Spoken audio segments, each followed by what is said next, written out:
Hello friends, welcome to the Asian news newspaper analysis. तो 25 अप्रैल 2020 का news discussion start करते हैं। ये जो न्यूज़ एनालिसिस है वो बेसिकली बैंक एग्जाम्स और वनडे टाइप एग्जाम्स जो होते हैं, जहाँ स्टैटिक क्वेश्चंस और बैंकिंग के क्वेश्चन भी पूछे जा सकते हैं, उनसे रिलेटेड क्वेश्चंस हम लोग न्यूज़पेपर एनालिसिस के साथ साथ स्टार्ट करेंगे। तो स्टार्ट करते हैं। फ्रंट पेज पे एज सच कोई न्यूज़ नहीं है, बट सब जगह कोरोना की है। तो जो हमारे काम की यहाँ सबसे पहले एक स्टैटिक न्यूज़ है कि चार मीनार इन हैदराबाद देखिए एक पुलिस पर्सन वॉक कर रहे हैं। चार मीनार हैदराबाद में आप लोग देख सकते हैं, ये चार मीनार है हैदराबाद की। तो अगर स्टार्टिंग में पूछ ले कि चार मीनार कहाँ पे है, तो आप कह सकते हैं हैदराबाद में। ओके, देखिए यहाँ पे एक पर्सन है जिसने अपने ऑटो को कोरोना वायरस की तरह बना लिया है। एक बहुत अच्छा इनिशिएटिव है, लोग ले रहे हैं अवेयरनेस रेज करने के लिए। तो आगे बढ़ते हैं। देखिए यहाँ न्यूज़ है, corona crisis has taught India to be self reliant. आप देख सकते हैं कल 24 अप्रैल था, तो हमारे जो पीएम सर है उन्होंने पंचायती राज दिवस को सेलिब्रेट किया। देखिए पंचायती राज दिवस हम कब सेलिब्रेट करते हैं, 24 अप्रैल को। और उन्होंने एक जो टर्म दिया है, दैट इज वो इम्पोर्टेंट है हमारे लिए, और वो टर्म है 2 गज की दूरी। आप याद रखिए, 2 गज की दूरी। ये पूछ सकते हैं कि पीएम ने कौन सा जो वर्ड है वो दिए थे, तो याद रखिए 2 गज की दूरी। चलिए नेक्स्ट आगे बढ़ते हैं। सिटी पेज पे ऐसा सच कोई न्यूज़ नहीं है। जी हाँ, initial plasma therapy results encouraging. ये देखिए दिल्ली में अभी एक थेरेपी लॉन्च की है सीएम ने, प्लाज्मा थेरेपी। याद रखिए प्लाज्मा थेरेपी कौन सी स्टेट ने लॉन्च की है, दैट इज दिल्ली। चलिए आगे बढ़ते हैं। नेक्स्ट आगे बढ़ते रहिए। सब जगह कोरोना की है। जो टेस्ट किट हमने मंगवाए थे वो सारे फ्लॉप हो गए। चाइना ने, पता नहीं क्या है चाइना का। देखिए यहाँ एक जो न्यूज़ हमारे लिए, that is covid reignites SAARC nation after 4 years। ये बहुत अच्छी न्यूज़ है कि 4 साल बाद आखिरकार कोविड ने सार्क नेशन को एक साथ रीइग्नाइट कर ही दिया। देखिए सबसे पहले देख लें, सार्क का फुल फॉर्म होता है south Asian association for regional cooperation. Okay, और ये कब बना था, ये बना था 2008 में। और सार्क के जो इम्पोर्टेंट नेशंस हैं, या इनके 8 नेशंस हैं, इंडिया, पाकिस्तान, अफगानिस्तान, नेपाल, भूटान, बांग्लादेश, श्रीलंका एंड मालदीव्स।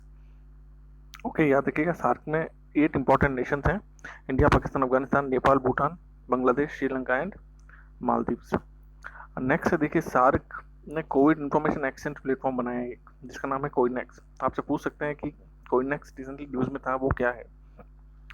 तो याद रखिएगा सार्क जो कंट्रीज है उन्होंने एक कॉमन इंफॉर्मेशन एक्सचेंज का प्लेटफॉर्म बनाया है, and that is called as COINEX. तो और कोइनेक्स के बारे में एक और इम्पोर्टेंट फैक्ट है कि COINEX will also offer and facilitate various online training resources and e learning modules. आप देख सकते हैं वेरियस जो online training resources and e learning modules हैं वो कॉइनेक्स प्रोवाइड कराएगा। तो कॉइनेक्स किसका इनिशिएटिव है, सार्क कंट्रीज का। चलिए नेक्स्ट अब आगे बढ़ते। देखिए यहाँ रथ यात्रा के बारे में बताया गया है। लॉर्ड जगन्नाथ की रथ यात्रा कहाँ होती है, होती है उड़ीसा में। और इस बार वो जून में प्लान थी, तो अभी शायद जो सीएम है वो बात करेंगे पीएम से और देखेंगे क्या स्थिति बनती है। चलिए एडिटोरियल पेज में ये जो एडिटोरियल है, the undesirable job saving Arnab Goswami, ये हमारे बिल्कुल काम का नहीं है, तो हम डिस्कस नहीं करेंगे। देखिए यहाँ एक काम का है, corona shock lays bare pretension of Indians. जो कोरोना शॉक ले उसने बेयर प्रिटेंशंस कर दिया है। इसका जो हेडिंग का मेन मतलब है वो मैं आपको बता देता हूँ। प्रिटेंशन का मतलब होता है क्लेम टू डिग्निटी, इंपॉर्टेंस और मेरिट। देखिए इस कोरोना की जो अभी वेव चल रही है, इसने इंडियंस की जो डिग्निटी है उसको बड़ा हर्ट करा है, और आई एम श्योर हम लोग इससे सीखेंगे कुछ ना कुछ। तो यहाँ ऑथर यही बोल रहा है कि जो कोरोना के कारण पूरा लॉकडाउन हो गया है पूरी कंट्री में, उसके डेली वेजेस वर्कर पे बहुत ज़्यादा फर्क पड़ा है। वो बेचारे जो डेली काम करते हैं वो अपनी जो मेन गांव की तरफ चले गए हैं, तो सिटीज़ में अब कोई वर्कर नहीं है, तो वापस उनको काम दिलाना एक बहुत बड़ा चैलेंज रहेगा। चलिए नेक्स्ट है ग्रिम चैलेंजेस। ये आर्टिकल बहुत अच्छा है। देखिए ग्रिम का मतलब होता है हार्श, फ्राइटफुल, हॉरिबल, बहुत ही खतरनाक सर्कमस्टेंसेस। तो यहाँ ऑथर ने यही कहा है कि जो गवर्नमेंट सबके लिए पैसा काट रही है, तो वो आशा वर्कर्स का क्या होगा जिनको 2,000 रुपये ज़्यादा महीने नहीं मिलता है, यानी महीने के 2,000 रुपये। तो इस मेन इंपॉर्टेंट पॉइंट है कि आशा वर्कर्स का क्या होगा जिनको 2,000 रुपये से भी कम महीना मिलता है। और इवन ऑथर ने भी कहा है the government has no money either for investment और फॉर वेलफेयर। यहाँ ऑथर तो कह रहे हैं कि गवर्नमेंट के पास पैसा ही नहीं बचा है, ना इन्वेस्टमेंट के लिए ना किसी के वेलफेयर के लिए। तो आई डोंट नो कैसी ग्रीम सिचुएशन है और जो गवर्नमेंट है वो इससे कैसे बैर अप करेगी। चलिए नेक्स्ट हम आगे बढ़ते हैं। यहाँ एक आर्टिकल है, evolution along with revolution is an aspect of Lenin legacy. यहाँ लेनिन के बारे में आपको बता रहे हैं। लेनिन, एक व्लादिमीर लेनिन थे, was the most influential political figure in the development of Russian revolution. तो याद रखिएगा, लेनिन जो थे वो रशियन रेवोल्यूशन के एक बहुत ही इन्फ्लुएंशियल पॉलिटिकल फिगर थे। चलिए नेक्स्ट आगे बढ़ते हैं। वर्ल्ड लेवल पे ऐसा कोई न्यूज़ नहीं है। चाइना जो will pay a price, Pompeo China से बदला लेंगे, ये लेंगे। यहाँ एक इंपॉर्टेंट न्यूज़ है कि नासा डेवलप पोटेंट वेंटिलेटर। ये एक वाइटल नाम का एक वेंटिलेटर बनाया है। याद रखिए, वाइटल वेंटिलेटर, वाइटल का फुल फॉर्म है ventilator intervention technology accessible locally. जो वाइटल नाम का, वाइटल क्या है एग्जाम में पूछ सकते हैं, तो याद रखिए नासा ने बनाया है, न इसरो ने न डीआरडीओ ने, नासा ने बनाया है वाइटल, जो कि पोटेंट वेंटिलेटर है। ये हमारे काम की न्यूज़ है। चलिए नेक्स्ट आगे बढ़ते हैं। Climate activist take global protest online. तो यहाँ एक जो फैक्ट है हमारे लिए, स्वीडिश एक्टिविस्ट ग्रेटा थनबर्ग। याद रखिए, ग्रेटा थनबर्ग कहाँ की एक्टिविस्ट है? स्वीडन की। ग्रेट। चलिए आगे बढ़ते हैं नेक्स्ट। फाइनेंशियल प्लेस पे आप फेसबुक जियो प्लेटफॉर्म देखिए। फेसबुक और जियो ने कॉमन डील की है। कितने में की है? इंपॉर्टेंट क्वेश्चन ये है, दैट इज 5.7 बिलियन रुपीज़ में। 5.7 बिलियन रुपीज़ में, और ये डील है लगभग 9.99% की।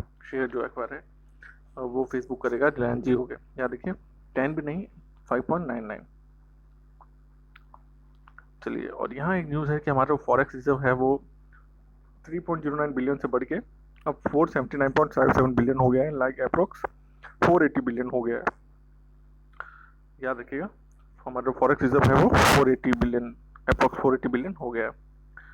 देखिए यहाँ कल शेयर मार्केट में बड़ा डाउनफॉल आया है। जो फ्रैंकलिन टेम्पटन, एक इंडियाज म्यूचुअल फंड क्लोजर है, उन्होंने अपना पैसा काफ़ी खींच लिया है।